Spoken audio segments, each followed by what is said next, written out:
your other names, the ones I wanted to bring up, Jed Hoyer, you have him third on your list. Obviously, Carter Hawkins is a part of that too. But they have not made the postseason in Jed Hoyer's term there as president of baseball operations since he replaced Theo Epstein. And they gave all that money to Craig Counsell as the manager. They're in a really good position, no doubt about it. But they definitely are being chased by the Brewers.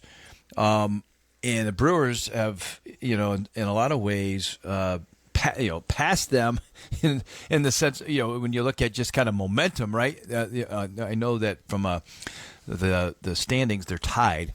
But does he have to win the division or go deep in the postseason, do you feel like? Or is it just getting in it's going to be enough for him to get a contract extension? What's your feel on that? I think, first of all, Jed Hoyer and Carter Hawkins deserve contract extensions now, regardless of how the team finishes.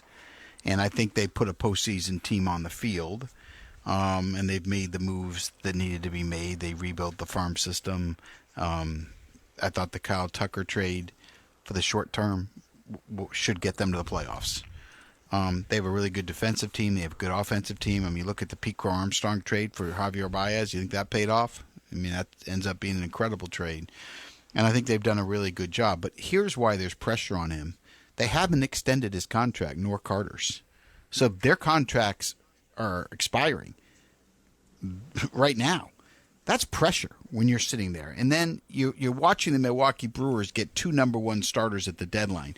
Granted, they didn't trade for them, but Jake Mizorowski comes up from the minor leagues. And then Brandon Woodruff comes off the IL to join Freddie Peralta. Now you got to face a team that's got 3 number 1s.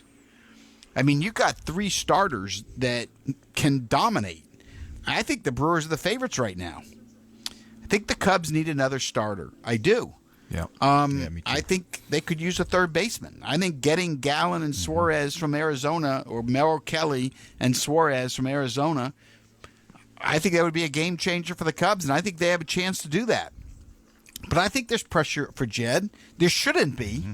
He should be signed. He's done a really good job, but it's a result-oriented business. And when you've been there as long as he's been there, if for some reason the Cubs fell down in August and September, didn't make the playoffs, I could see him losing his job. It shouldn't, but I could see that scenario playing out. I could see the owner, Tom Ricketts, saying, I need someone else. I've given you enough time. You can't even get to the playoffs. Now, I think they're going to get to the playoffs if they do nothing. I'm certainly going to get that out there. But I think the expectations on the north side of Chicago are huge for Jed and for Carter, and I think they'll come through. I do. That's my feeling, because their farm system is deep enough they can go get whatever they want. Really. Right. They have as much as anybody does right now at the deadline. Maybe not as much as Seattle, but they got enough. They can compete with the Dodgers, and they can compete with the Phillies and the Mets in terms of going out and trading right now. So we'll see. Jed got Kyle Tucker. We'll see if he can finish the job now.